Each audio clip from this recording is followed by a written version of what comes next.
ఆదికాండం 5వ అధ్యాయం.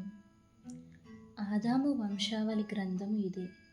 దేవుడు ఆదామును సృజించిన దినమున దేవుని పోలికగా అతని చేసెను. మగవానిగాను ఆడదానిగాను వారిని సృజించి, వారు సృజింపబడిన దినమున వారిని ఆశీర్వదించి వారికి నరులని పేరు పెట్టెను. ఆదాము 130 ఏండ్లు బ్రతికి తన పోలికగా తన స్వరూపమున కుమారుని కని అతనికి షేతు అని పేరు పెట్టెను. షేతును కనిన తరువాత ఆదాము బ్రతికిన దినములు 800 ఏండ్లు. అతడు కుమారులను కుమార్తెలను కనెను. ఆదాము బ్రతికిన దినములన్నీ 930 ఏండ్లు. అప్పుడు అతడు మృతి పొందెను. షేతు 105 ఏండ్లు బ్రతికి ఎనోషును కనెను. ఎనోషును కనిన తరువాత షేతు 807 ఏండ్లు బ్రతికి కుమారులను కుమార్తెలను కనెను. షేతు బ్రతికిన దినములన్నీ 912 ఏండ్లు. అప్పుడు అతడు మృతి పొందెను. ఎనోషు 90 సంవత్సరములు బ్రతికి కేయినానును కనెను. కేయినానును కనిన తరువాత ఎనోషు 815 ఏండ్లు బ్రతికి కుమారులను కుమార్తెలను కనెను. ఎనోషు దినములన్నీ 905 ఏండ్లు. అప్పుడు అతడు మృతి పొందెను. కేయినాను 70 ఏండ్లు బ్రతికి మహలేలును కనెను.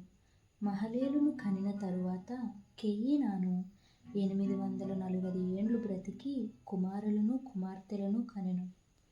కేయినాను దినములన్నీ 910 ఏండ్లు. అప్పుడు అతడు మృతి పొందెను. మహలేలు 65 ఏండ్లు బ్రతికి యెరెదును కనెను. యెరెదును కనిన తరువాత మహలేలు 830 ఏండ్లు బ్రతికి కుమారులను కుమార్తెలను కనెను. మహలలేలు దినములన్నీ 895 ఏండ్లు. అప్పుడు అతడు మృతి పొందెను. యెరెదు 162 ఏండ్లు బ్రతికి హనోకును కనెను. హనోకును కనిన తరువాత యెరెదు 800 ఏండ్లు బ్రతికి కుమారులను కుమార్తెలను కనెను. యెరెదు బతికిన దినములన్నీ 960 ఏండ్లు. అప్పుడు అతడు మృతి పొందెను. హనోకు 65 ఏండ్లు బ్రతికి మెతూషెలను కనెను. హనోకు మెతూషెలను కనిన తరువాత 300 ఏండ్లు దేవునితో నడుచుచు కుమారులను కుమార్తెలను కనెను. హనోకు దినములన్నీ 365 ఏండ్లు. హనోకు దేవునితో నడిచిన తరువాత దేవుడు అతన్ని తీసుకొని పోయెను గనుక అతడు లేకపోయెను. మెతూషెల 187 ఏండ్లు బ్రతికి లెమెకును కనెను. మెతూషెల లెమెకును కనిన తరువాత 782 ఏండ్లు బ్రతికి కుమారులను కుమార్తెలను కనెను. మెతూషెల దినములన్నీ 969 ఏండ్లు. అప్పుడు అతడు మృతి పొందెను.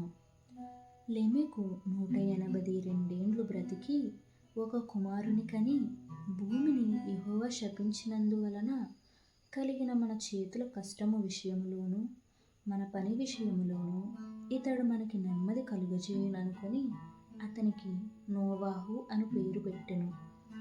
లెమెకు నోవాహును కనిన తరువాత 890 ఏండ్లు బ్రతికి కుమారులను కుమార్తెలను కనెను. లెమెకు దినములన్నీ 777 ఏండ్లు. అప్పుడు అతడు మృతి పొందెను.